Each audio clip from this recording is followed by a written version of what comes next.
Assalamualaikum warahmatullahi wabarakatuh. Selamat pagi Ibu Kilaurik Saning Ayu. Perkenalkan, kami dari kelompok Bombolani akan mempresentasikan hasil kerja kelompok kami mengenai analisis teori XY dalam gaya kepemimpinan perusahaan Visel. Sebelumnya perkenalkan, nama saya Nadia Mutia dengan NIM F1C022103 dan teman-teman saya Nabila Zahra dengan NIM F1C022036, Ismima Ulfarahma dengan NIM F1C022076, Rizka Noviana dengan NIM F1C022079, Muhammad Rifki Murtado dengan NIM F1C022089, Tentara Fadlin Kaisar Aska dengan NIM F1C022099, dan yang terakhir ada Wildan Zaki dengan NIM F1C022090. Selanjutnya akan dijelaskan oleh teman saya. Visel merupakan perusahaan jasa yang bergerak di bidang fotografi dan videografi wedding. Visel didirikan oleh Imam Sutrisno sejak tahun 2011. Pada awal berdirinya, Visel hanya berfokus menawarkan jasa dalam bidang fotografi saja. Namun, dalam rangka memenuhi kebutuhan pelanggan, Visel berinovasi dengan menambah fokusnya dalam dua bidang, yaitu fotografi dan videografi. Visel sendiri memiliki visi sebagai penyedia jasa fotografi dan videografi profesional, serta memberikan pelayanan yang berkualitas dengan penuh rasa tanggung jawab akan kepuasan pelanggan. Misi dari Visel diantaranya adalah mengutamakan pelayanan terbaik dengan standar kru yang profesional serta kreatif, kemudian memberikan kualitas SDM dan teknologi sesuai dengan perkembangan zaman. Visel memiliki struktur perusahaan yang meliputi pemilik, bagian keuangan, bagian admin dan marketing, fotografer, serta videografer. Pemilik memiliki tugas untuk memimpin perusahaan dalam menerapkan rencana bisnis serta mengawasi perkembangan atau jalannya strategi perusahaan. Bagian keuangan memiliki tugas sebagai pengelola anggaran dan administrasi dari perusahaan.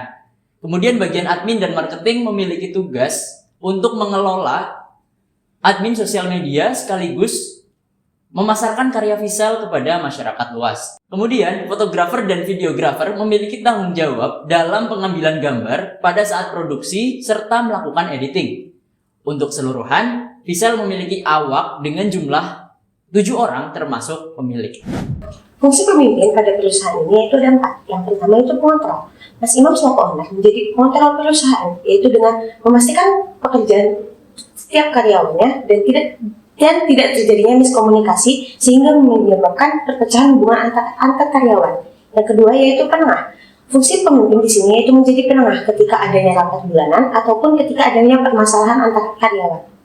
Yang ketiga yaitu mengawasi aktivitas perusahaan dengan saran keberlanjutan perusahaan.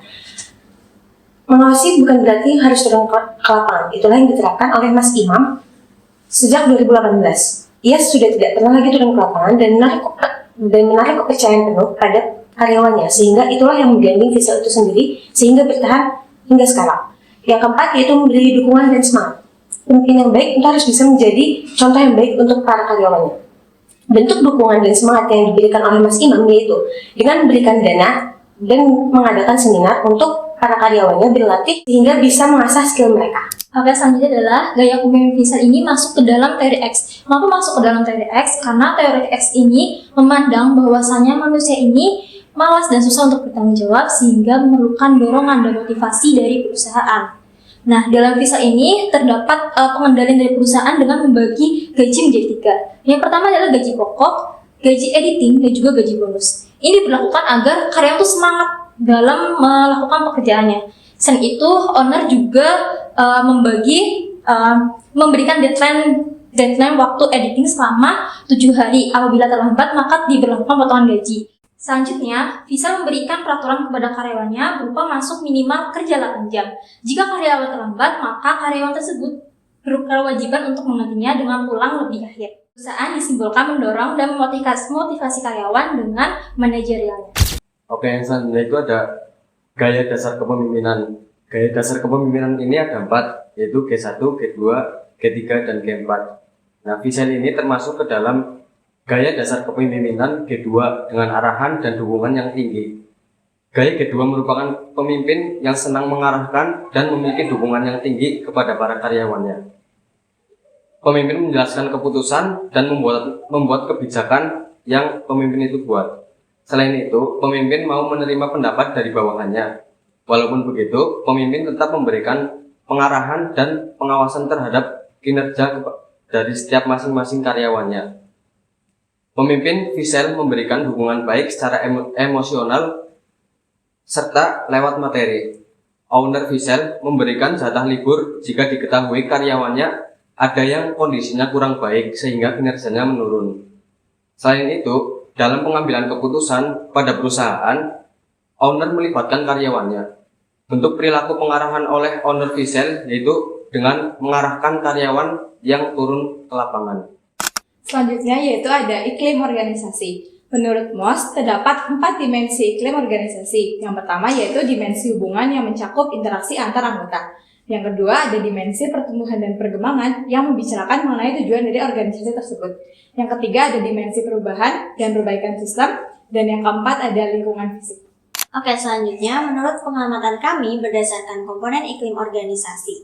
Nah, komponen iklim organisasi yang pertama itu ada keterbukaan. Keterbukaan menurut Joseph Audevito ini memiliki 3 aspek. Yang pertama, saling terbuka dalam berkomunikasi sehingga terjadi pertukaran informasi. Yang kedua, berkomunikasi secara jujur. Dan yang ketiga, bertanggung jawab dengan apa yang diungkapkan.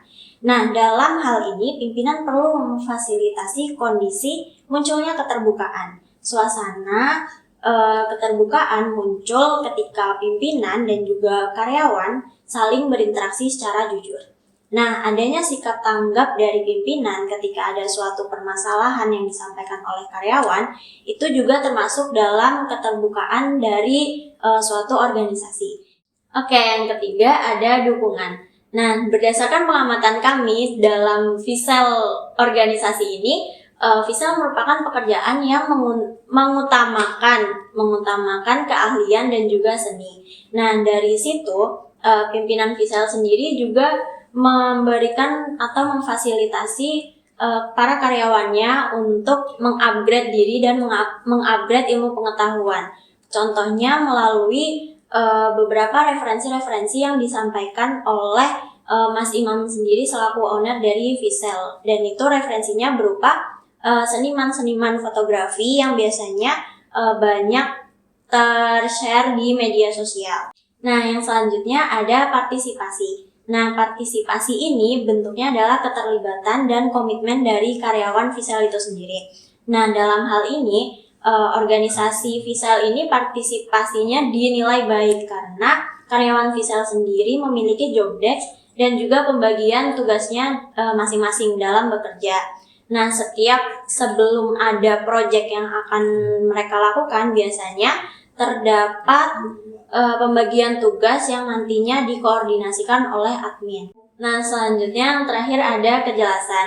Nah, dalam kejelasan ini, informasi yang dibagikan oleh Visel kepada karyawannya dinilai cukup jelas, di mana Visel memiliki pembagian tugasnya masing-masing. Selanjutnya, pembagian tugas tersebut ditransformasikan kepada seluruh karyawan melalui WhatsApp group. Terakhir, komunikasi bawahan kepada pimpinan ataupun pimpinan kepada bawahan diperlukan keterbukaan agar komunikasinya menjadi lebih efektif. Oke, yang selanjutnya ada budaya organisasi. Budaya organisasi sendiri merupakan nilai-nilai yang sering dilakukan di sebuah organisasi untuk mencapai tujuan bersama. Nah, budaya organisasi ini tentunya akan berbeda antara organisasi satu dengan yang lainnya. Berdasarkan hasil wawancara yang kami lakukan dengan owner Visel, yaitu Mas Imam, karyawan yang bekerja di sini harus memiliki penampilan yang menarik, bersih, dan pastinya wangi. Karena karyawan biasanya bertemu dengan klien sekitar 6 hingga 8 jam lamanya. Jadi untuk menarik perhatian dan memberikan rasa nyaman kepada klien, karyawan juga harus berpenampilan menarik. Komunikasi owner dengan karyawan pun sangat dekat karena sudah mereka anggap seperti keluarga. Jadi tidak memandang jabatan apapun di dalam organisasi ini. Kemudian, jika ada karyawan yang sedang memiliki masalah pribadi atau masalah internal di luar pekerjaan, owner pun memberikan waktu si karyawan untuk healing dan berlibur untuk refreshing maksimal 3 hari lamanya. Hal tersebut sangatlah membantu dan bisa dijadikan sebuah solusi untuk tidak mengganggu pekerjaan.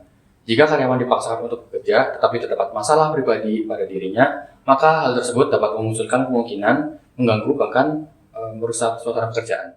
Sekian presentasi yang sudah kami paparkan. Atas ketersediaan waktunya, terima kasih. Wassalamualaikum warahmatullahi wabarakatuh.